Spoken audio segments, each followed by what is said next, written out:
Hello. Hi, guys. This is Yolanda, and welcome back. Welcome back to my channel. Thank you guys for coming out and hanging out with us this evening. And I hope everyone is doing well. If you are wondering, why are you seeing this lady here? What is she doing? What does she have to say that's so important? Let me share. My name is Yolanda. I am locating cozy, and this is a broad chat. And today we have a wonderful guest that actually also lives here in Spain. And thank you so much, Binta, for joining me today. How are you doing? I'm wonderful. Thank you for having me, Yolanda. Great. So I don't know what's been going on, just giving a heads up to everybody, but lately it's not just me. I don't know if it's the platform itself, but it's been freezing up. And I've seen a couple of other of my fellow sisters that actually create content about moving and escaping the craziness of life and just finding more ways to have a wonderful sustainable life. Anyways, StreamYard been acting a fool. Okay, I'm blaming it on StreamYard. Right. Apologies. It's been acting this way now for about a week, and I've noticed a couple of other people are having some of the same issues. So that's who we're gonna blame it on today. Anyways, so how I like to start, again, thank you, Benta, for coming on. How I like to start is to ask you, of course, what is going on in your world? What have you been up to lately? How's the week going? Absolutely. Again, thank you for having me. I'm so excited to be here and be a part of this community, be a part of this group, and speak to everyone about my experience. So, what's going on in my world? Lately, it feels like a lot of the same. I'm a mother, a wife, an entrepreneur. I have a soon to be 2 year old. I don't get a lot of sleep these days, so um, busy, but enjoying my time and trying to make the most of it. That's good. That's good. I full transparency because you guys know I be telling the truth sometimes too much. Benta and I were supposed to meet earlier, and I was like, because we're doing this is pre-recorded, by the way. But we were supposed to meet earlier to record, and I uh, wasn't paying attention, quite frankly. And I told my granddaughter that she can come over and hang out and spend the night. So Benta like sent a message, and she's like, I can't get into the platform, and I'm like, oh my god, oh my god. So what have I been up to in my world? Messing up, yeah, messing up. Okay. And But quite honestly, I was jealous. I'm like, oh my gosh, I wish I could just call my mom and say I'm bringing the grandkids over today. So bless your daughter is very lucky to have you here in Spain with her. yeah, when they came to pick her up, I was like, "Did you guys enjoy your time? What did you guys do?" So they were like, "Got a lot of stuff done. Like we got stuff done. Thank you."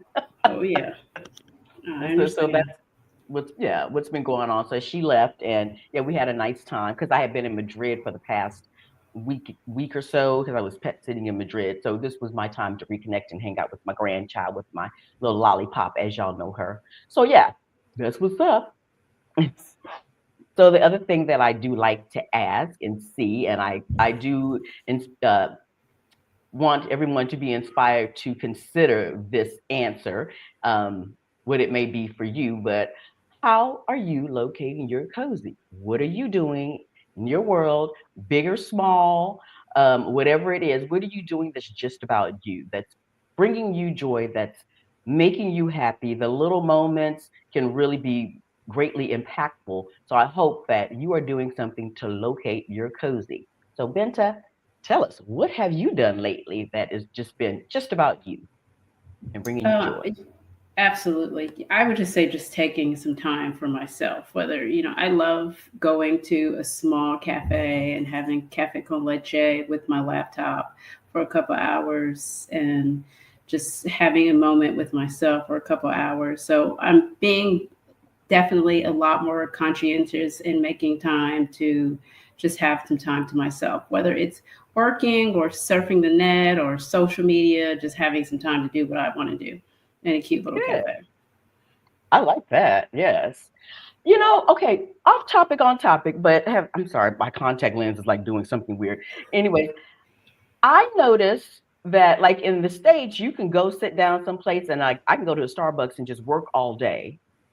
That's not quite you have to find specific places to do that because if you just go to a random coffee shop, they're gonna be like, what are you doing? No, you can't just sit here all day and work. That's very Have you true. been able to find Yes. that? It's the same way here in Valencia. So I know a handful of places that they have maybe like designated areas. Even some cafes here will have a sign like no laptop, during Yeah. 9 to 12. Um, but there's a few cafes here that they have a designated area you can sit. Maybe it's a large table, so you're maybe sitting there with 4 or 5 other people on your laptop, Hmm. and it's fine. The Okay. Starbucks here, before I had my baby, I used to go sit at the Starbucks. Literally, I would drop my 10-year-old to school, and I would work until it was time to pick her up. And as long as you're drinking coffee, maybe you go buy a snack for lunch, and they won't bother you. But that is very true. They will not let you just. I think it's because the spaces are so much smaller here in Spain compared to the Yeah. U.S. So they don't want you just taking up the table all day. But it's the same exact same here in Valencia. Okay. Because I started, my daughter and I were talking about, like, since we both work, from home, we were talking about like maybe investing in like one of those. They do have the workspace, the Yeah. remote workspaces. And so we had talked about like maybe investing in a monthly membership for that so we'd be able to get away. And quite frankly, I don't want to. Okay. I tried that here. I didn't like it. I tried it where I had my own private office, and I hated being just like you're surrounded by four walls, and it feels like the walls are closing on you, and you're sitting there for 8 hours. And then I tried it where you're just like an outdoor open space, and you're sharing, an open room with several other people, and they're having conference calls, they're having meetings, and it just wasn't productive for me. Oh, okay. Okay. But I did Oh. try that here. Yeah, so again, we talked about it, and then it just kind of went out to because I actually like my view from my little makeshift, having my TV here, and like watching something brainless while I'm running reports or doing whatever I have to do. But Right. yeah, okay. And Yeah. just like that, I forgot what my locating cozy was, but that's okay. What were you about to say? No. I said, yeah. If it works for you, keep at it. Don't change it. Okay, yeah. So we'll figure something out, but eventually. But right now, I'm digging it. I appreciate, my home office space. So what have I been doing to locate my cozy? Again, I had it on the tip of my tongue because I was like, "Oh yeah, girl, you did that," and now it's just gone. And so if the because I didn't write it down, so it'll come back to me. And if I blurt out, it's not Tourette's. It's just that it just came back to me and I That's remember. okay. So, but I'm doing well. All in all, I'll say this, because the thing is, it gets harder and harder to remember and to outline every little piece of joy that I've done because not only now am I like doing lives twice a week, like this past week, I literally did 2 recordings that I'm going to be posting later on, and I did 2 lives. So every Oh, time I come wow. on, this is like part of the outline of the conversation is how are you locating your cozy? I'll be forgetting. Okay. Right. I'd be like, no, I just said that yesterday. Oh shoot, I can't use that one again. Okay. Wow, that's amazing. So you're doing four total a week, two pre-recorded and two live? So what happened was, okay, I do 2 a week. I go live on Wednesdays at 7 p.m. our time here in Spain, and I go live on Sundays at midnight here in Spain. Oh, yeah, I But remember you telling yeah, me. but because there were some other people that I did want to interview before the end of my season, that I wanted to, but they didn't. Their time wouldn't allow for them to go live on those days. I said, well, let's just go ahead and do a pre-record. Let's just record now, and Mhm. then I'll post it later on, like what we're doing right now. Right. Okay. That's amazing. Yeah. That's And so, awesome. so I just didn't realize that they were all going to come into one week. So I did a live Sunday, I did a recording Tuesday, I did a live Wednesday, I did a recording um I think the Saturday before. Anyways, yeah. So it's a lot. But it's great because I really appreciate that I have all these wonderful women that do want to come on and talk and share their experience. So I'm like, we're gonna figure it out. I don't care how tired or how overwhelming it might be at times. I think the payoff right now is great just because I get to talk to you. Right. Okay. Yeah, and I get to Absolutely. share your story. So I appreciate it. But it's not the norm. It's not the norm. Like I don't plan on Okay. doing like this next week. Mm-mm. Uh, and Not sometimes I four think I days a want to go week. back No. down to no. Sometimes I think I want to go back down to one day a week, but I haven't done that yet. So, anyways, Binta, can you tell us a little about yourself? I Yeah, appreciate it. absolutely. So, originally from the United States, Atlanta, Georgia, born and raised. My family and I, we moved to Valencia, Spain 5.5 years ago. We're now permanent residents of Spain. So, like so many Americans, I'd say, we were experiencing a lot of burnout in the US, and it was really a pivotal time for my family and you know, just why we were, what were you doing in the US? We were kind of questioning ourselves. What are we doing here? Um, so we visited Valencia, I think, in 2017. So we visited here in 2017, first time visiting, and we just really fell in love with it. Same year, we watched a family, I think it was on one of those traveling abroad, like moving abroad shows on like HGTV, where a family of like 9 or 10 children moved abroad. And we're like looking at my husband and I are looking at ourselves like, if they can move abroad with 10 kids, why can't we do it with one? So we said, we're going to take the leap of faith and we're going to do it. We're going to do 1 year living abroad. And 5.5 years later, we're here still living in Valencia. Okay, so, wow. When you said that, a couple of things just hit just in that introduction. One is because I just did a live last Wednesday with a young lady named Dazzlin, and she has 9 children, and she's like bounced around all over. So I'm like, was she on that show? Okay. Maybe. I don't know, but we're just like, if a family of 9 children can do it, we have 1. Why can't we do it? Yeah, you're like, yeah. We can do it. Like the universe is trying to tell you something. Yeah, absolutely. And I feel like, of course, as I started doing the research, there's definitely been inspiration from, especially other Black women that I've seen that, you don't have to reinvent the wheel. It's an option for you. Now, here's some information. Now you do your due diligence and go for it. But before that, I was totally addicted to what is that? Oh God. House Hunters International. International. Yes, I think that's the show. Yes, I think that's the show we watched. Yes. And you're like, and I know the behind the scenes thing was the people that they were interviewing and doing this whole role with, they had already moved, they had already found their houses. And so, there was that was the whole process to, to get people hooked and everything. Like, oh, they're going to help you find a house. But like, no, they already found the house. It's just part of the storyline.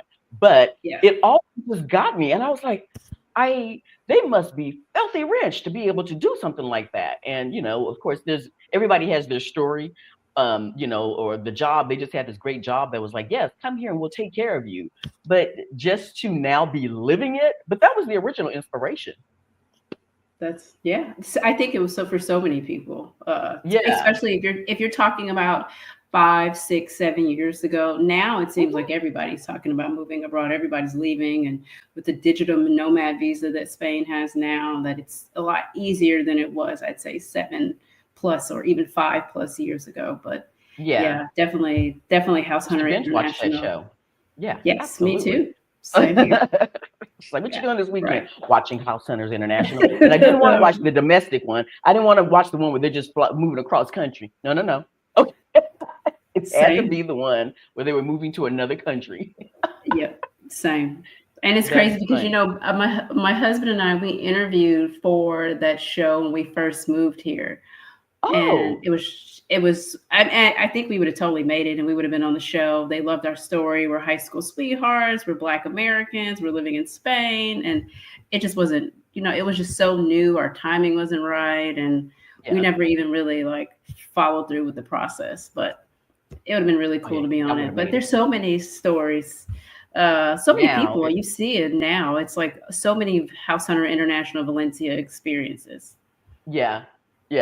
And now it's just nonstop on YouTube, people just sharing, the good, because of course on the show, it's, oh, so beautiful. And, we're just living our dream, but you're not, until you go on YouTube, you're not gonna really hear maybe some of the challenges that one might experience when they're moving to another country. So, and then here am I without the big production. Right. Okay. So when you first started, where were you? Okay, you're from Atlanta originally. Had you lived in other places in the U.S. or abroad before this? The only time I lived, I'm Atlanta born and raised, went through the Atlanta school system. I lived in New Orleans when I went to university. I studied abroad in Sevilla, Spain, actually. Okay. when I was in college, and I hated it, quite honestly. When you were in Uh, Sevilla? yes, I Okay. hated it. I called home probably once a day, begging to come home. It was a culture shock for me. Um, like I said, I went to Xavier University. I was at HBCU, and here all my peers are PWIs, and I felt like I just didn't fit in. I just think from a cultural standpoint, I I'm sorry, what wasn't is ready. PWI? Oh, predominantly white institution, I think it Thank stands you. for. Okay. So for white colleges. So all my peers didn't look like me. Yeah. They were on the weekends. They're going to Paris. They're going to Italy. They're going to Amsterdam. And here I am, this little black girl who barely has enough money to, parents or be able to send them abroad to Spain. So my experience was very different, and I didn't, feel like I just didn't enjoy the experience overall. Okay. So when we decided to move to Spain, my family was like, "What? You hated Spain? What are you talking about?" So it was a very like my family was like, "Wait, I thought you hated it." So it was really interesting to tell my family that we're moving to Spain. Okay. So no, my husband was an army brat, lived all over the U.S., so he traveled a lot more. But no, I was born and raised in Atlanta. Um, didn't we traveled for vacation, but other than that, no, didn't travel too much internationally. Okay. So then how did you when Spain became even part of it, how did that conversation, like if you didn't like it before, yeah, I'm like your family. Why? Okay. So so we decided we wanted to move abroad. We wanted a Spanish speaking country because I speak Spanish. I majored in Spanish in college. My husband's biracial. His mother's Mexican. And so we definitely knew we wanted a Spanish speaking country because it just would be an easier transition for us because I already spoke Spanish. We looked at some Latin American countries. We looked at, Mexico and South American countries as well. And I'd say the number one priority for us was safety. And Valencia is just a family friendly city, a very safe country. You might hear about petty theft, you might hear about, domestic violence, but I think they average one murder every 6 months. So it's a very, very safe place. Mhm. And so really that's probably why. And then I say Spain is like any other country. You go to Alabama and your experience is not going to be the same if you go to New York. So going to Sevilla is not the same as going to Valencia or going to Madrid or going to Barcelona. So we just really fell in love with Valencia. It's very, very sunny. There's so many beaches here. It's super kid friendly. No one looks at you crazy if you have your kids out at 10, 11 o'clock at night walking down the street. Um, it's just a really great, I think, a great city for raising families. And then I would say now in the past 5.5 years since we've been here, um, we're meeting people from so many different countries. So many people are moving here. So I would say Yeah. even the diversity is improving. Yeah, and you know what? It's like same thing here in Zaragoza. That was actually part of the reason that I originally did not want to move here is because it is so family oriented. And I'm just like, I'm single. I got to be in the mix, and Right. I don't want to, I don't want to become labeled as, I moved to this small family town and stuff, so I can be there, so I can be the perfect grandma, because that's not happening. That's not real. Um, so, and then where did I end up moving? Zaragoza. Yeah. Okay. But it is the same thing as far as family, very family friendly. It's a university town. So I thought it was two universities, but they said no, it's one big university, but they have different satellite locations, and they also have like a No. military college or school that's here also. But yeah, at night it is no big deal. But that's like anywhere that I've been in Spain, Sevilla, all of them. At night, if you're out at 10 o'clock at night, the kids are out there too. They're Right. playing. They're at the Right. playground. You can see them. They're not getting snatched up or nothing like that. They are safe, and everybody's out at 10, 11 o'clock at night, and it's like not a big deal. If you go to the bar, they're at the bar. They're at the Okay. bar. Yeah. And nobody's looking at you crazy like, why do you have this little baby at the bar or this 5 year Yeah. old or 10-year old? Nobody As an is. American, I was passing by like, what are they doing with these babies out here this late at night? Yeah, that was my And first. Okay. as a young mom, I'm like, this is amazing. I love it. But it's true, and it's quite honestly like we've traveled to France, but we haven't gone to Paris because everybody tells me like Paris hates, don't bring young kids to restaurant to bars and stuff. And that's why we haven't visited, because here in Spain is the exact opposite. Everywhere I've gone, like you said, in Spain, most cities, it's so kid Hmm. friendly. That and it's one of the reasons, what we why we picked this country and the culture. It's so family oriented and so family friendly, and it's just a great place to raise your children. Wow. So when you guys first started having the conversation, though, you said, okay, you said what other places were like on the radar as far as Spanish I speaking? It really was only Mexico, because that's where my husband's family is from, and they Okay. live there. So we really wanted to go to places we had been before, or we had somebody there. We looked at Costa Rica, we looked at Dominican Republic, but I'd say, the two biggest, main looks we looked at was Spain and Mexico. Okay. All right. So you got Valencia and you're headed here. And what was the initially um I'm sorry, I'm trying to go back here and look at my note real fast. Oh no, you already answered that question. So let me go down one. Up. Uh who had more? Okay, so when you did pick Spain, did your husband need to convince you more, or was it the other way around? Honestly, I don't think it was either. I think it Okay, was we both were mutual. really on this. It was mutual. It was really Okay. mutual.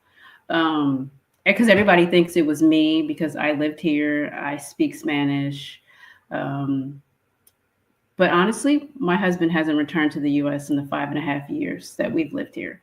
Where I go back every summer, I go see my family. I miss the U.S. quite honestly sometimes, and he is perfectly, he loves it here. He loves he's just really comfortable here, and it's Yeah. really he feels safe, and so I don't think it was. I think it was just mutual, quite Okay. honestly.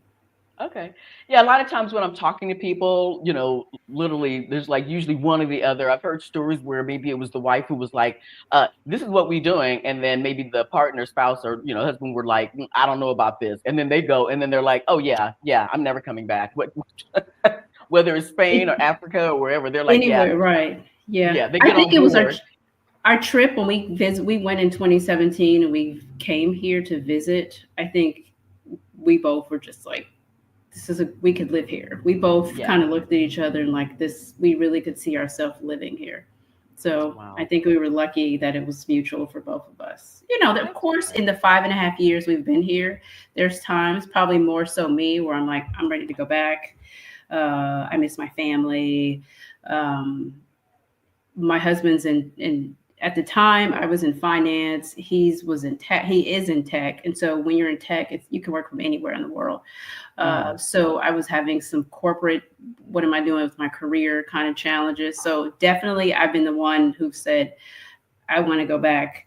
Um, but now I think we're both kind of like, neither one of us want to go back at this point. And this is probably the first time in the past year that my family have even called and said, don't come back. Like, Hmm. you guys made the decision to move, and we wish would have considered it. So it makes me feel like we made the right decision when we get, like, we're getting calls from our friends and family like, we wish we'd have moved 5 years ago like you guys did. We know we made Hmm. the right decision. Yeah, I have a relative, I'll just say, that I just found out yesterday has been living in a country here in the EU, and is now making the decision after being in the EU for like 30 years, has now made the decision that he's going to go back to the States. And as I was talking to my family back in the States, and they said he was coming back, and I was like, I've never met this relative, but I was like, why is he going back? That now? What? Right Okay. And now, yeah, yeah. my family was like, I don't know, it's confusing to us too, because that makes no sense after all this time. Now you want to come back and move to a 30 southern state. years. Yeah. Oh, wow.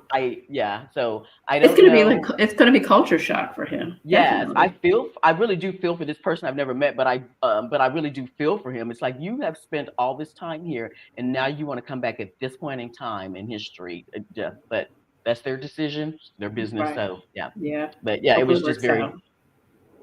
concerning. And, I hope that he, thrives, wherever he Absolutely, yeah. chooses to go to. So what were some of your concerns of relocating, coming here with your child as a Black family coming here? Or, yeah.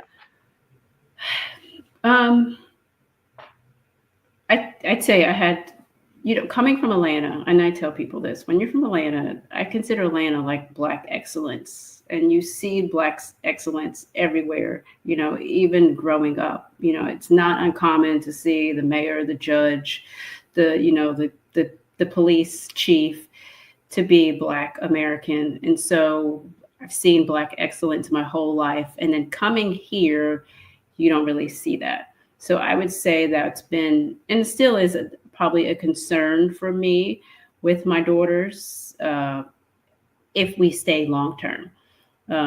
But I say, Representation, having real representation of possibility. having real representation. Like, I mean, I think of, when have we seen, I think we went to I was admitted into the hospital 2 years ago, and there was a Black nurse. I've never seen a Black police officer, Black teacher, uh, lawyer. I haven't seen that here. I'm not saying it doesn't exist, but I just Yeah. haven't seen it personally. So I do struggle with that. Um, but I do know my daughter, she knows it exists. She knows it exists in her family. We go to the US every summer and she sees it. So I would say probably that's the biggest struggle. If we decide to stay here long term and she's getting into high school age and university age, what would that look like for her? Okay. I did interview, now I've interviewed a couple of mothers who have Black children, and Black women. I don't know why I just said it like that. Anyways, and one of the things that they said is that because of the community that they live in, that as their children got older, they maybe started them in the public school, but as they got older, they went ahead and switched them over to international schools so that they can Mm, see the diversity clearly. And yeah, and that it was needed because they felt like that their knowledge or expectations in the small community, although safe and wonderful, um, they saw the limit as far as what their children can actually experience. right. And that's a good point because we made the decision when we first moved here. My daughter was 5, almost 6. We put her in a British school. We put her in an international school right away just Mhm. because we didn't want the trend. She didn't speak Spanish. We're moving her to a new country, and we didn't want the transition to be so difficult for her. And one of the things that we love, and I still love now about having her in what I consider an international school, is her peers. For example, the teachers call her class United Nations.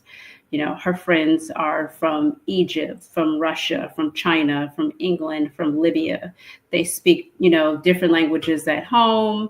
They have different religions. And so definitely she's getting an international experience. Now, are most of her peers have the same skin tone as her? No, but No. she's definitely getting a diverse international experience by her classmates and who she interacts with. Now, with our daughter, our baby, who's 2, who was born here, we're kind of at that point where we're thinking about, kind of like you said, someone who you met with, we're going to probably put her in a Spanish school until Hmm. she's older, and then we would probably put her into an international school because for her, she's born here, she's going to be raised here for at least a couple years. Yeah. We want her to learn and pick up Spanish immediately. Where my 11-year-old, she speaks Spanish, but she still kind of pushed back, and that's not the main language they speak in school. Yeah. So that's a Yeah. definitely a good point. That a lot, and I see, you really have to do what works best for you and your family. I know people who start in, public schools and then switch to private schools, kids who are in private Hmm. schools the whole time. I'd say the main thing is do what's best. There's no right or wrong answer. You do what's best for your family. So I'm going to be nosy, and you can tell me mind my business. But how much is the international school? It's like, is there like a difference between an international school versus the British international school, or what is that? The Well, cost no, look like? And there's really no, they call it international school in Valencia. I really don't think there is an international school, because the British school, I would say, where my daughter goes, is maybe 50 to 60% Spanish, and then the rest is international. So I don't know if Okay. there's truly an international school, but we pay close to €1,000 a month, Okay. uh, which is high, very high by Spain's standard. Um, but you think about U.S. standard, we were paying over $1,500 a month for daycare when we were living in Mm, Atlanta. yeah. Um, and so it's relative. My daughter takes German, my daughter takes French, she takes Valenciano, which is the native local language here in Spain. She takes Castellano. So if she went to a local Spain school, she would learn Valenciano, which I think is 50% of the time, and Castellano, which is the other 50% of the time. So um, I think her experience that she's getting, we're happier than if she was with a traditional Spanish school. But again, like I said, I've got plenty of friends who kids went to Spanish schools or go to Spanish schools and they love it. It just wasn't. We didn't feel it was right for our oldest daughter, but we are Yeah. considering it for our baby. Okay, yeah, and my granddaughter, she was born here. She's Spanish. She was born here, and yeah, she is definitely in the school system now. Again, don't know. Maybe later on, my daughter may want her to go ahead, or excuse me, my daughter and son-in-law may want her to go ahead and go to an international school later on. But right now, this is what works, and she's very immersed, and she doesn't know any different. She was born here, and I think Right. she is the only black child in her class. I mean, they start pre-K at like almost 3 years old. She was almost three when Three, she yeah, started pre. Yeah, yeah, and stuff. And she got three, her first her little report card and yeah. and that's why we think we'll probably do here. It's probably the same where you are in Zaragoza, concertados, where it's public school or Mhm. concertado or private school. So we'll probably do a public school or concertado for her, which is like a private Spanish school, but I mean, you pay like €50 to €100 a month. It's I mean, yeah. not even a month. I think it's a year. It's really, really affordable. Um, Do you know? Well, you should be able to answer this or tell me and stuff. Has the tuition for the school that your daughter goes to, has it gone up overall over the years, like exorbitantly, or is it Not kind of like exorbitantly, no, but it has gone up because she started in primary and now she's in secondary. So if you're American, from going from elementary to middle school, it has gone up, but not like. I mean, I just think my daughter went to daycare in the U.S. and I think we started paying 1,100 a month up until like 15 or 1,600 a month. So it hasn't been that drastic. okay? Um, so it's not too crazy. I guess I was just wondering, like, if the cost has gone up, not just because they were going to another grade level, but because they can now, because the way the economy and everything is, and so many people are coming over here. And that's a good point, because I know it probably is happening slightly, because now I know in Valencia it's waiting lists for all the schools. Even my Mhm. my my 2-year old, well, soon to be 2-year old, we thought we were doing a good job and getting her early into daycare for September, and we can't find any daycare that will take her, because Oh so many wow. people are moving here and so many people are coming here. And like you said, they start school at 3. So Hmm. she's starting daycare at 2. She will only go to daycare for 1 year before she starts public school. So they really don't Yeah. need somebody to come for 1 year. So we've had a Yep. hard time even finding daycare for her. And so yeah, because when my granddaughter goes to school, like in the neighborhood, it's like 4 or 5 different elementary schools just within like a 3 block radius of where my daughter lives. And yeah, they started like I guess submitting, and these are public schools, but they started submitting and putting their applications in for the ones and doing their research to see which school they thought that she would best um, feel it was the right fit.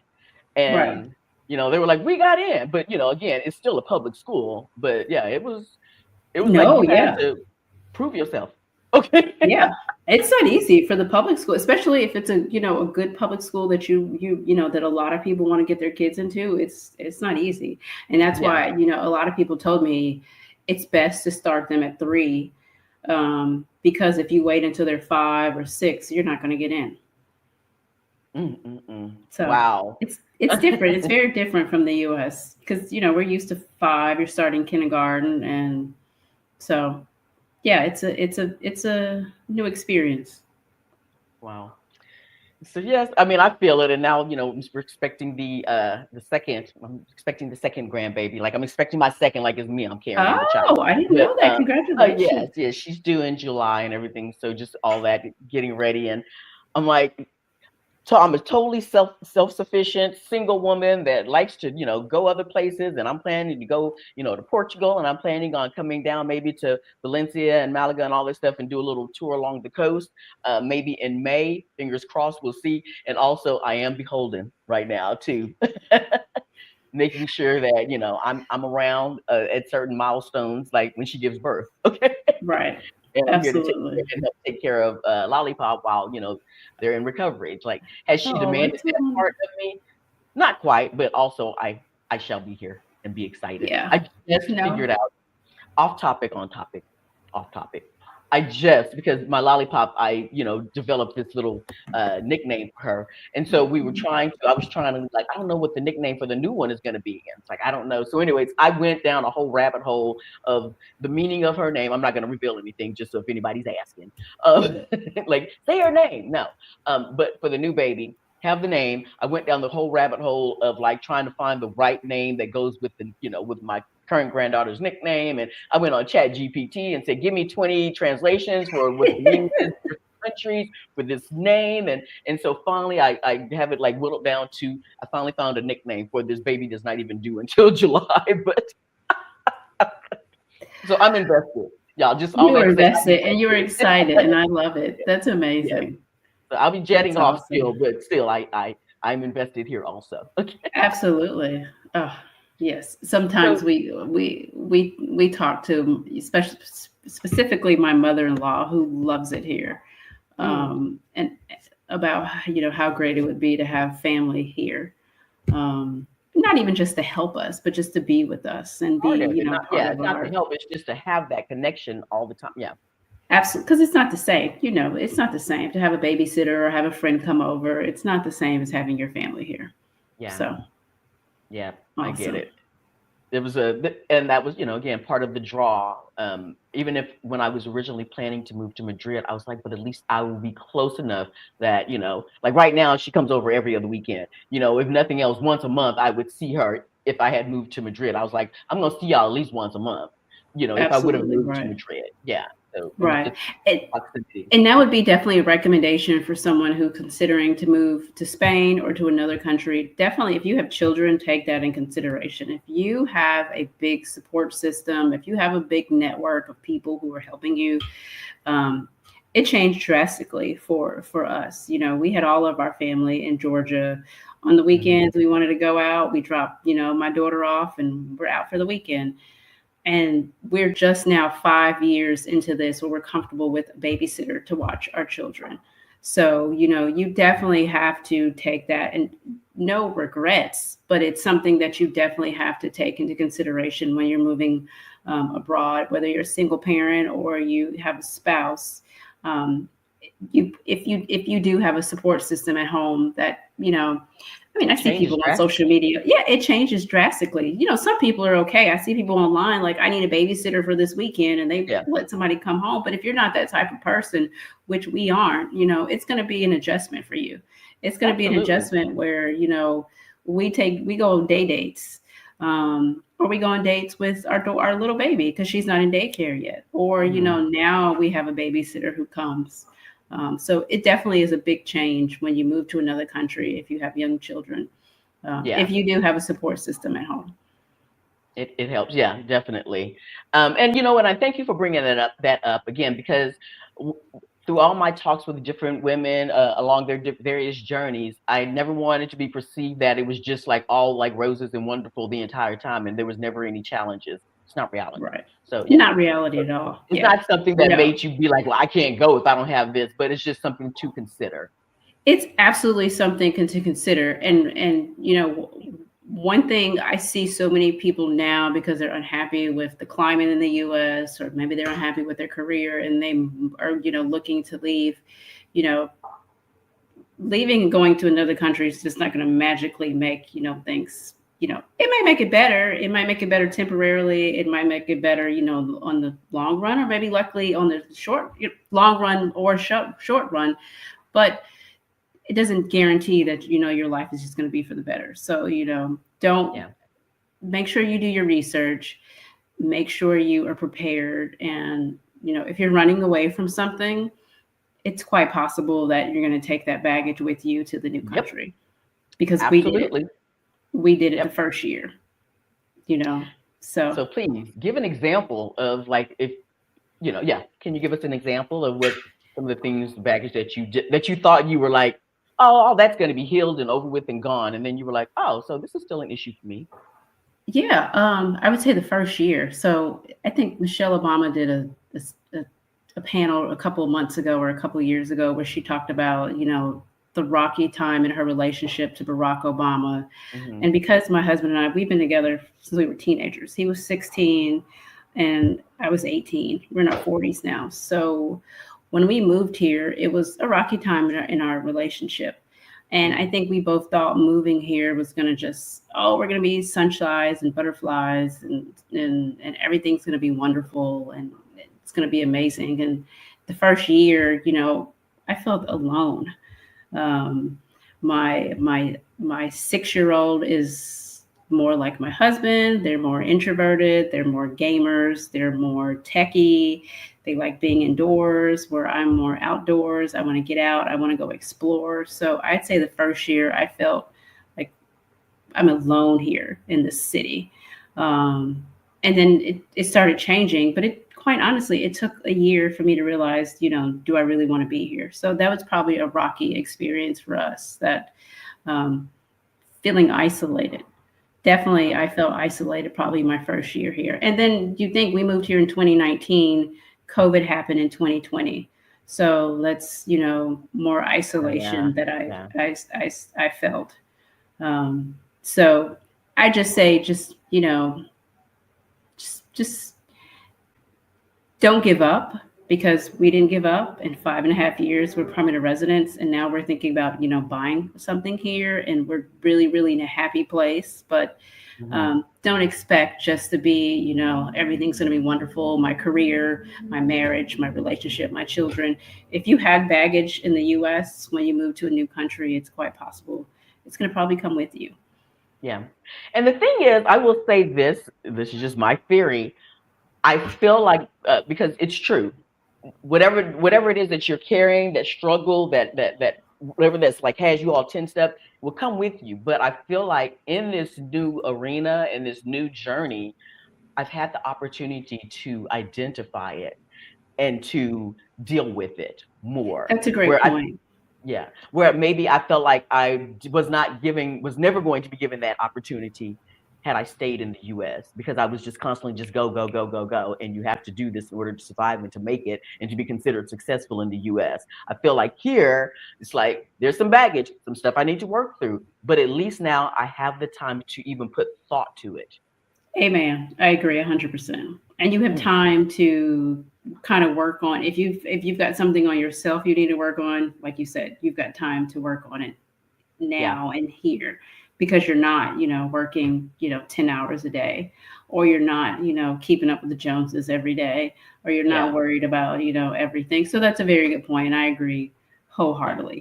It I was definitely putting gave myself me on the time. back burner. I was just working and just putting myself on the back burner. It's like, oh, we'll deal with that another time, until I'm having like full blown anxiety attacks, thinking I'm having a heart attack and not knowing how to deal. And then as soon as I take my medicine, and yeah, I'm going off on a tangent, but this is true. One time I was literally at my job, and this was like actually when this job was actually a good job, but I had a full blown anxiety attack out of the blue. Ambulance was called, taken Oh, to the wow. hospital. My body seized up because it's like when you have like anxiety, you like a really bad attack, your oxygen level just goes like way down or whatever. Didn't know this. And then when I'm in the hospital and they give me a shot, an intravenous shot of Ativan, I finally am okay. And what did I do within the next hour? I was like, okay, let me go back to the office, and Oh, and they were like, get out. Like one person was like, what are you doing? I'm like, oh, I'm fine now. It didn't even dawn on me, girl, take your butt home. Okay, Right. you will get your car later on. Okay. And So that's just the culture in the US, and that's how it's so different from Spain. yeah, Because that's our culture. Like, yeah, nobody cares, how many hours are you putting in? Are you leaving early? Why are you leaving early? Why are you coming in late? That's just the culture yeah, in the US. Work, work, work.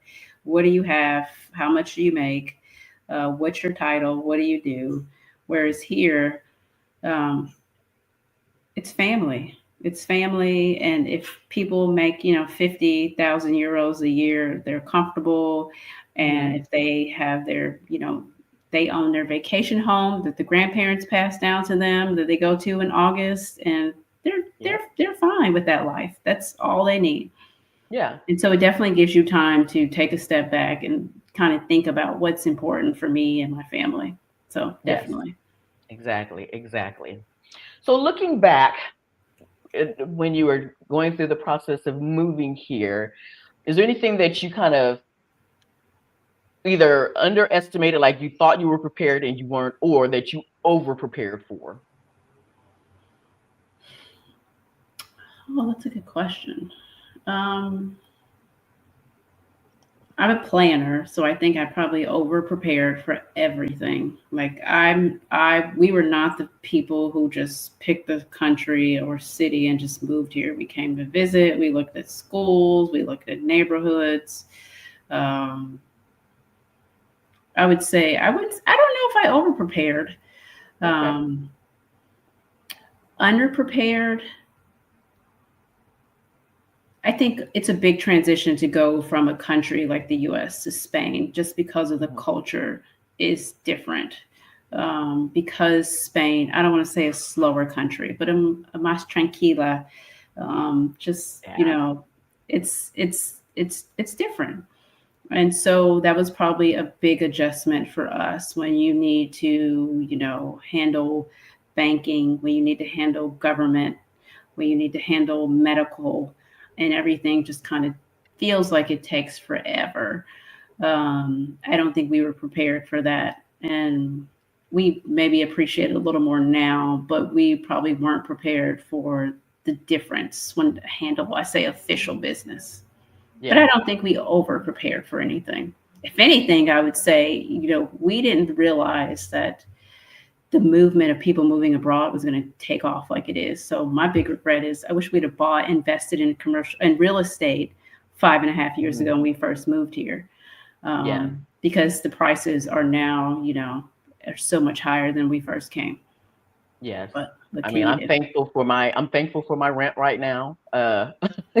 You know, because I know one of the things I talk about on my channel is the fact that I was, living in Dallas and I was paying almost $2,000 a month in rent with everything. So like I think my rent was 1,700 for one bedroom, Oh and wow. with the electricity and internet and all that. And yeah, and then I gave it up and I just started pet sitting like full time for a year and a half where I wasn't paying any rent or electricity or anything. And so then to come here and have an apartment that, I have a nice furnished two-bedroom for 700 euro a month. I'm like, wow. Okay. Right. And I don't, it's, you can find, because I've like, as I'm getting ready to possibly move to another flat right now, like, in the next few months, I'm looking, and yeah, there's some audacity happening in some of the places for rent. Like, Yeah. oh And yeah, it's like it's two crazy. bedroom And the for 2,200. I'm like, get in Zaragoza. Stop it. Yeah, Okay. it's insane. And locals are speaking out against it. And I think eventually the government's going to do something about it. But I think one Mhm. of the problem is yeah, the rent is insane right now. Yeah. But you can still, we live in the center of Valencia, in the city. Um, you can move 20 minutes, 30 minutes outside of the city and still be on the metro line, still be on the Mhm. train line, and you can find something much, much. I mean, we Oh yeah. pay 1,500 euros a month for 3 bedrooms. Mhm. So compared to the US, it's still really affordable. But we Yeah. could probably move outside of the city and find something for 1,000 or less, Yeah. and still be close to the city. Mhm. Yes. And and if that was one of the things that I knew when I got when I got this flat, because my daughter, she lives like just like maybe 20 minutes from me, like on the tram line. Once you get on the tram line, it's like maybe not even 15-minute tram ride, but then walking up to the tram and then, Mm, it's just, so yeah. maybe it's 20 minutes total, something like that. But yeah, her rent is like crazy, way less for her 3-bedroom. And I don't know why my daughter's trying to call me right now. Does she know I'm talking about her? What's going on? She knows. Anyway, We I'm like, sense what's we happening? sense it as children. We sense it. Yeah, I'm like, leave me alone. I told you I was going to be doing it live. Why are you bothering me?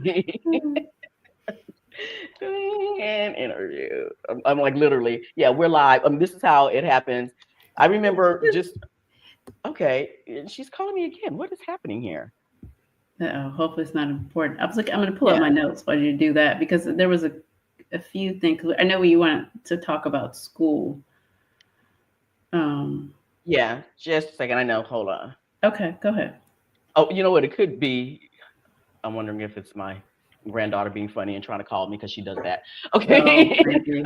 Yeah, but she said it. She said that's lollipop. Okay. Okay. So I wanted to find out. You've been there for 5 years. I actually wanted to ask a question because I wanted to get a little a group of people talking about this. Semana Santa, Easter Holy Week is coming up. Hmm. What was your impression or experience? Did you know about it before the actual Holy Week came up? Did you have any heads up about it? What was your impression when you first experienced it? Do you mean the blackface? Yeah, yeah. I knew about it because, like I said, Not the blackface when they do the procession where they're like looks like it's Ku Klux oh, Klan the gear. KKK. Yeah, yeah.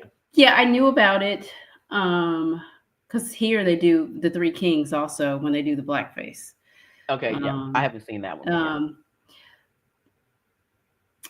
I knew about it because I did live here. Well, I lived in Sevilla and I studied Spanish in university, so I wasn't as shocked. And I do know that the attire was before the Ku Klux Klan, I Mhm. guess, created their attire. But it is, it is, it does kind of take you back. It is kind of shocking to see when you see the attire, when you see the blackface, when you see um, even I think one of the candies that Spain said that they were going to Mhm. discontinue with the big black lips and stuff that they still haven't done. So Mhm. um, even we just celebrated Fallas here in Valencia, where um, it was kind of satire from one of these Spanish soccer players who is, I believe he's originally from Bilbao. He's from northern Spain, but he's from African descent. And they had Mhm. him kind of dressed as, it was almost like a malnourished African like Mhm. child. So, you know, and even my husband's a big, huge soccer fan. So when he tells me about them throwing bananas on the field and Yeah.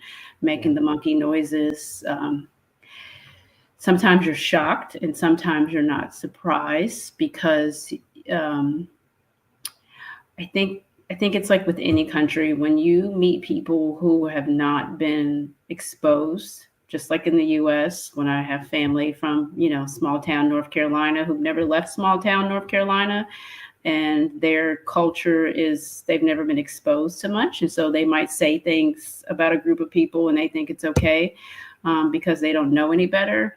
It doesn't excuse it, it doesn't make it okay. But it definitely is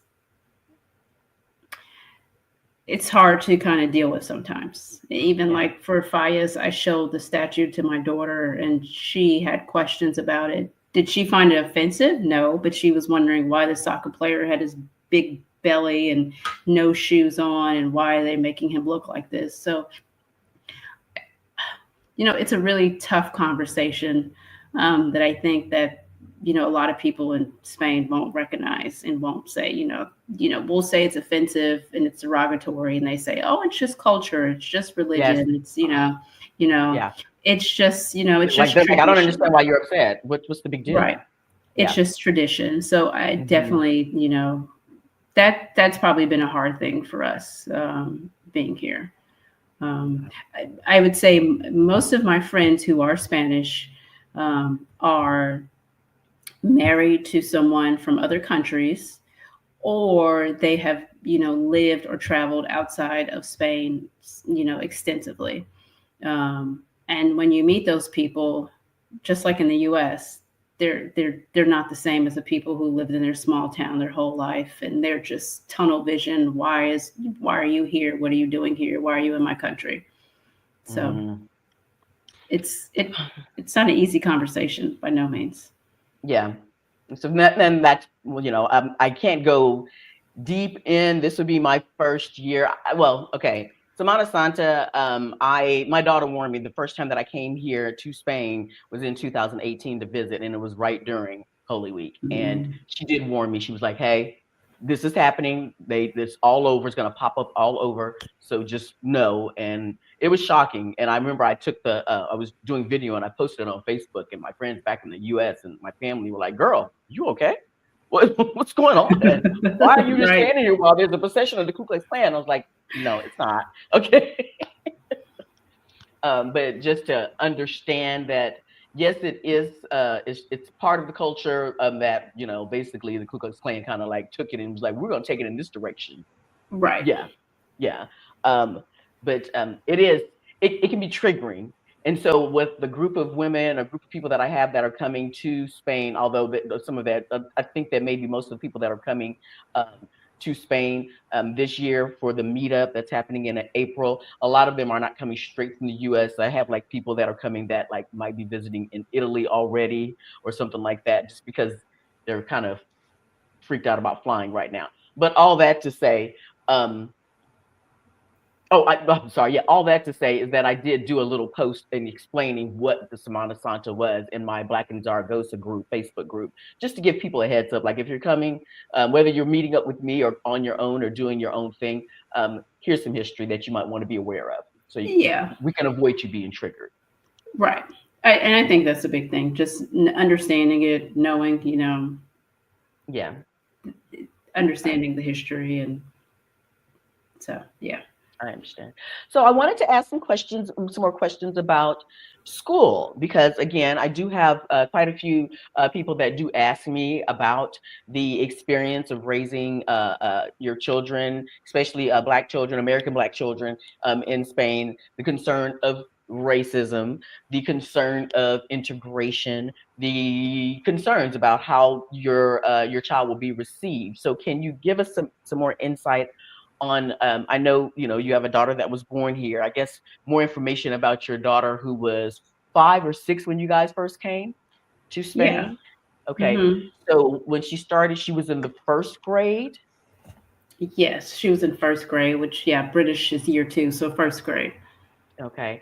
And was did they like suggest that she go back um a school? I mean, even though you started with international, but did they feel like she was up to speed with the school and the grade that she was intended to be in? Yeah, it actually was better than being in the US because my daughter's birthday is in October. So technically she has October 13th. Yeah, October 13th. Um she has a late birthday. So when we left the US, she was only in daycare. So she had Hmm. not started kindergarten yet. So when she moved here, they put her in year two, which is the equivalent of first grade. So essentially she skipped Oh, kindergarten. okay. So we were, thinking she was going to go into kindergarten, but she went into first grade. So no, they didn't look at her, because she has a late birthday or anything. So we didn't have any problems with her um, adjusting because she was going to again, it's a British school, so she's a native English speaker. So it was a much easier adjustment for her. Okay. So since it was not the public school, but how were the teachers like at this British school? How were the, because it's an in-person school that's in that is British government owned, that is in Oh, Valencia. no, it's privately owned, but it's they Okay. teach on the they teach. It's kind of almost, if you're familiar with like the baccalaureate program, a lot of in the U.S. Because in the U.S. I went to Mhm. an international baccalaureate school, which is a Okay. British system too. So it's a privately owned school, but it's under the British kind of grading system. So some of Okay. her standardized tests, some of her exams are sent to Britain to be reviewed and kind of compared to her peers in England. Um, but I would say, she did great. She has adjusted great. Um, and that's why we never moved her into a Spanish school, because her, like I said, her teachers called her class the United Nations. It was her first time, meeting and interacting kids from so many different countries. Now my daughter has, a worldly view, because she knows and have so many friends from so many different countries and have so many different languages and so many religions. And it's probably one of the things I love most about her school. Um, I would say the biggest thing was, one thing I love, and I don't think it's even her school, because I talk to other parents here, is parents are really involved in Spain. Yes. We have Yes. a WhatsApp group for her class. We have a WhatsApp group for her entire grade. Um, and if we have concerns or questions, if we have issues with the homework, we're sending WhatsApp messages. We drop the kids off in person so we get to know one another. Mhm. Um, One of the things in the beginning, I noticed that people weren't very receptive to me. I would send messages in WhatsApp group and nobody would respond. And the first thing I take is, are they discriminating against me? And then I eventually learned that there's so many people that come and go, and they're not investing a lot of time into you until you've proven that you're going to be here and you're not just an expat who's leaving in a year. And now we're 5.5 years in, and I have a great relationship, and they know, we're part of the community. But in the beginning, I was like, I would go bitch, excuse my language, go complain to my husband about, I'm sending messages in the WhatsApp group and nobody's responding to me. Is it because I'm Black? Why isn't responding? And then I would see they're doing it to other people. Oh, well, you've only been at the school for 6 months. You've only been here for 9 months. They think you're going to I leave. guess you So need a why are we going to separate invest our WhatsApp group for the newbies. right? That's what we should do. It's like, why are we Yeah. investing our time and energy to get to know you and build, this community with you when you're probably going to leave? Now it's not like that. But it Yeah. is an adjustment. It does take time. But one thing I do love is that, you know, my daughter's graduated from primary school last year, which is like fifth grade. There's no graduation, for them. The parents organized a graduation and got together and planned. So it's so much community involvement, so much parent involvement. When compared to when I talked to my sister in the U.S. about my nephew, and she has concerns, and I'm like, well, did you talk to a parent? Did you ask another parent? And she's like, well, I don't know another parent's email or phone Yeah. number. I don't know how to ask them and stuff. And I'm like, well, you don't know any parent in your son's school? And she's like, no, it's just not something that we have. Whereas No. here, I can pull out, anybody in her class. I can send questions to. We argue, we fight, we, say mean things to one another. We've got a question or issue with the teacher, we send it out, and I really think it's great for the children, and it's great for the parents, and the involvement is probably something that I appreciate the most. And especially because at this age, when you're in middle school, it's such a vulnerable time for children. So I truly appreciate that. Wow. I was just thinking again, so many things as you were speaking were just like, oh my gosh, point, and okay. Like, oh, but one of the things was that when you're talking about having like the WhatsApp group for the parents, um, the young lady that I interviewed a couple of maybe a month ago now, Cece, she's has I think her daughter is like 4 or 5 years old, or something like that, and there was a there was a click issue with the group of children when she came in, because two of the girls in the public school did speak English in the school, and so her daughter clicked with them. But then the other little girl that didn't speak any English was upset, and so there was like this whole thing. And she was like, "Yeah." So I reached out to the mom, and we talked and understood what the problem was. Of course, because initially you're like, "It's because my child is Black." It's like sometimes that's your initial, but Yeah, then that's your yeah, initial thing. yeah. Yeah. Yeah, with for good reason because your past experience. Absolutely. But with her, it turned out it's because the other little girl felt left out because now she had like her friends had an English speaking new friend. And but the fact that she was able to immediately connect with the parent and say like, hey, and it wasn't like, well, it's not my child's fault. It was like literally trying to resolve and understand root cause and resolve. That's what the parents were working towards. Yeah, Absolutely. And it's a yeah, great and thing. And even with wonderful. homework, I'll send a message to my daughter. I mean, I'll look and I'm like, the parents are asking about this history exam. You haven't mentioned anything about a history exam. Do you have a history exam? And so it's great to, have this type of, Yeah, my daughter might not think so, but I think it's great. like shit off in my business. How do you know these Right. things? It's like you can't get away with nothing. Nothing at all. At I all. love Nope. that. I love that.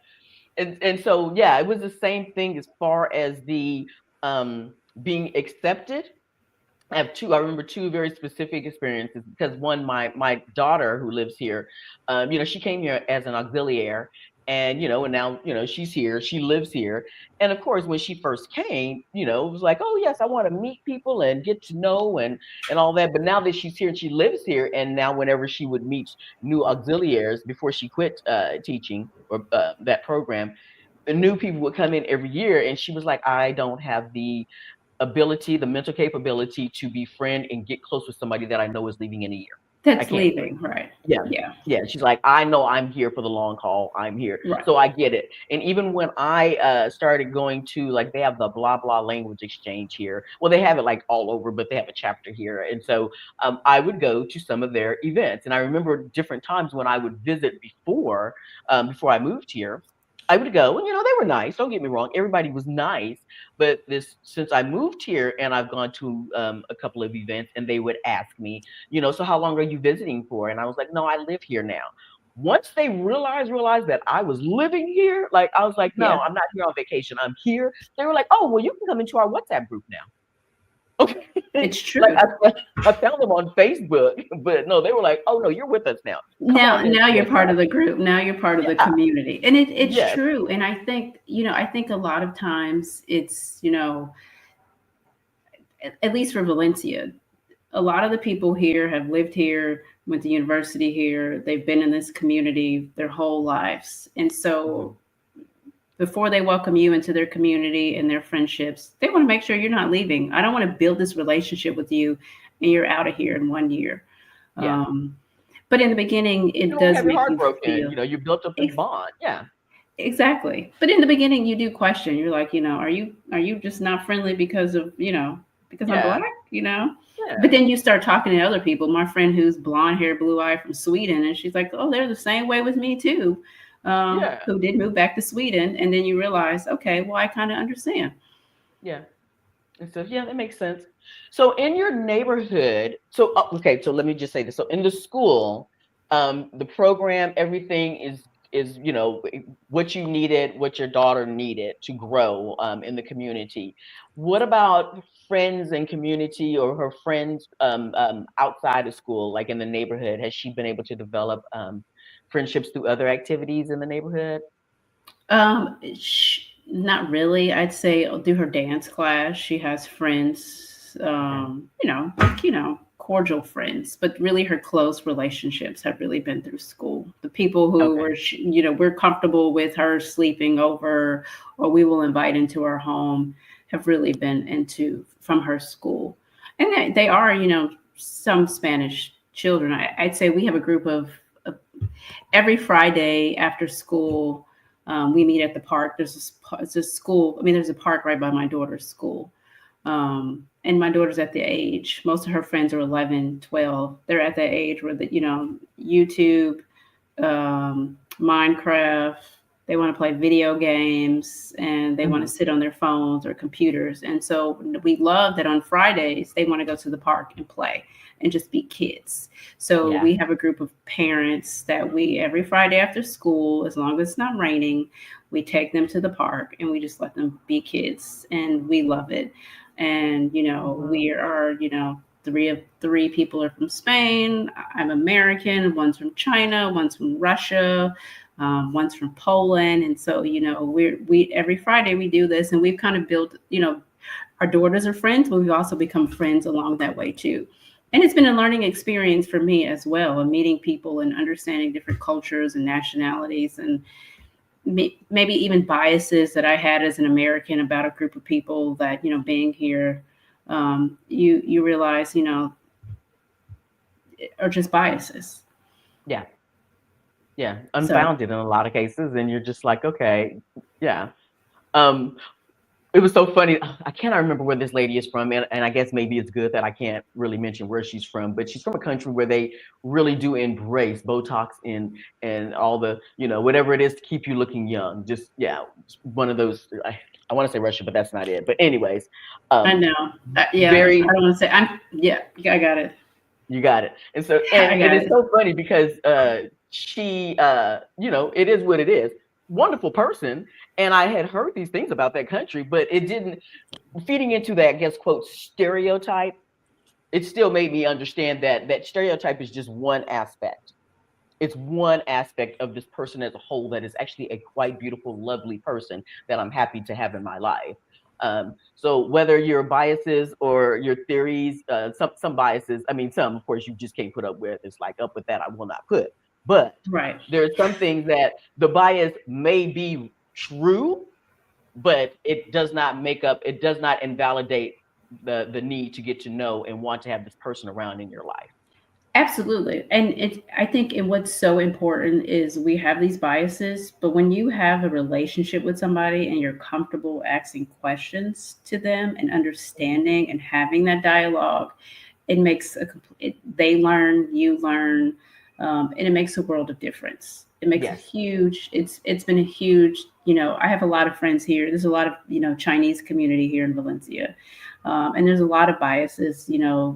Stereotypes between Black Americans and Chinese people, and having people that I can call a friend and I can ask these questions about and talk to, and I never had that in the U.S. Hmm. So I appreciate that, and I Yeah. value that. That I don't know if I would have, if we stayed in the U.S., would we have that? Yes. So I have found great value in I'm still working on building community resources. I've met some wonderful people, but also I am a part of the Internations. When I was just in Madrid this past week, I went to like three different events for Internations, and it was really great just to meet people from all over the world. Yeah, yeah, just from all over Venezuela. Um, um, there was somebody that was here that moved in from Scotland, just all over, and it was just All so over. really great. Yeah, to and then they looking at me like, oh wow, like I'm impressed, and then they're impressed with me. I'm like, really? Yeah. Right. They're like, wait, how did you end up in Zaragoza? Yes, and I try not to Right. take offense because something that whenever I have like a person, especially if I see that they are not like they're nowhere near brown of any ethnicity, and they're asking me, it's like, so what are you doing here? How long? And I'm in my mind, black girl defense comes up, and I'm like, why you asking? I don't Right. say it like that, but in my mind, I'm like, In because your I mind, you're can. thinking that. Right. Yeah, and so Yeah. but and then I come to realize that it's just a genuine question. They might be curious because I'm black and they're like, I don't understand how you're here. That might be the case, but also the case may just be that they're just genuinely asking this question. So I'm going to do my best to genuinely answer it without attitude that I want to give you. That Okay. you want to give. Absolutely. Yeah. Amen. And then Yeah. you realize that some cultures are they just ask a lot of questions Yeah. Yeah. as a Black American, as American, you're like, why are you asking me this question? Why are you asking me like what do I do? What does my husband do? Why how long? It's just but then you go see they're asking this to the Russian person, the Spanish person that's just part of they're just asking questions. They're Yeah. curious. Yeah. Um, but you get defense. What do you mean? What do I do? Why is it your business? What do I do? Or Because I thought in but Spain they don't ask that question. They're like, oh, people don't ask that question about where, what kind of work do you do? And so I was like, well, I don't have to answer it then. Well, you know what? Not everybody's from this little area where they don't ask that question. And quite frankly, they do ask that question. they do Okay. ask that Spanish question. do They ask, do. what kind of Yes. work do you do? They do ask that question. And it's not just to us. They ask it to, I mean, I And see them everybody. asking to everybody. Yeah. Yeah. Um, Yes. So has your daughter, as we get ready to wrap up, but I did want to ask, has your daughter had to deal with the loss of like some close friends moving away? As you know, that how has that been for you and oh, for you guys? absolutely. Yeah. We started a Kindle Eats kind of like Instagram page, and my daughter kind of like spearheads it because she's our techie person. And she does like a, you might be an expat if. And one of her things is you might be an expat if your best friend moved away again because you Oh, just, you're used to, your friends moving away, going back to other countries. So I think she's gotten used to it. I would say her core group of friends have been here this whole time, but even some of the parents be like, will come up to me and say, "You're not moving. You're not going back to the U.S., are you? So and so really doesn't want Ava, to leave. You guys aren't yeah, planning to go back." So it is something that you kind of. I mean, I even have gotten used to it. Some of my closest friends have left Valencia and moved back to the U.S. or other countries. So I don't know if it's something you ever get used to, but it happens a lot. I'd say my yeah, three closest friends have moved back to their home countries, and probably my daughter. Um, but the great thing about kids this age is they have technology, yes, and my daughter, her closest friend moved a couple hours away, and they're 3 years ago, and they're still close as ever. So yeah, they don't even yeah. see it. For us, it's like, oh God, you moved to Sweden or you moved back to England or you moved back to the US. And for them, they're like, yeah, we're online. Let's get on Snapchat. You want to play on Roblox? No big deal for them. Yeah, and it's true. I mean, because I think about, nowadays, even even with the adults, technology has taken is such a integral part of the history now. I mean, like who does?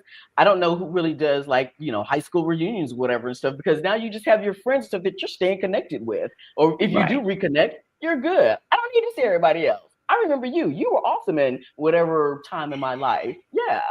And so Yeah. the reconnection or staying connected is very, very plausible and possible.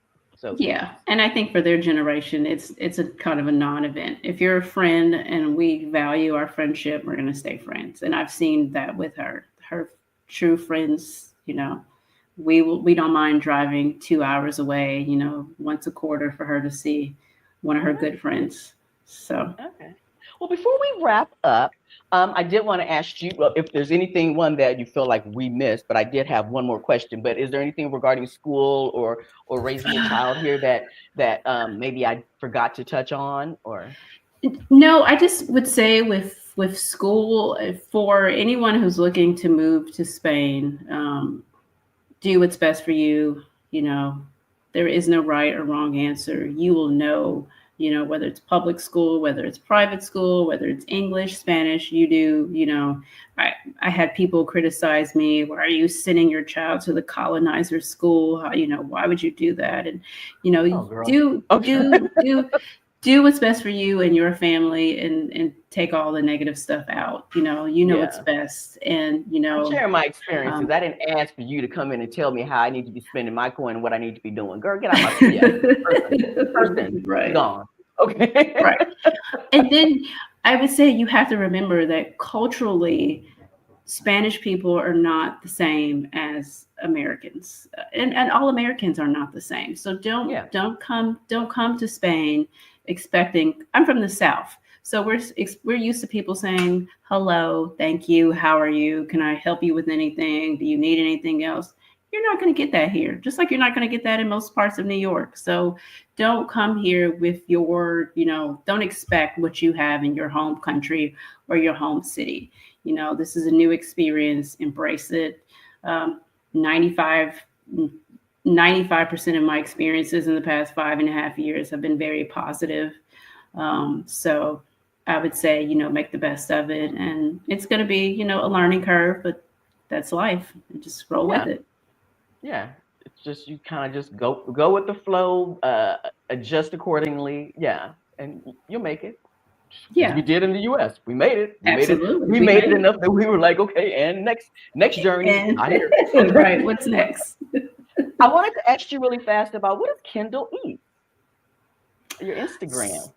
Yeah, so Kindle Eats is something that my 11-year-old kind of created. It's kind of a journey of our food and our travel experience since we lived abroad. So we really never shared, um, us living abroad. I've never done a pod. It's my first podcast ever sharing our experience. So now we're Oh, permanent residents in Spain, and we said, there's so many people interested in thinking about leaving.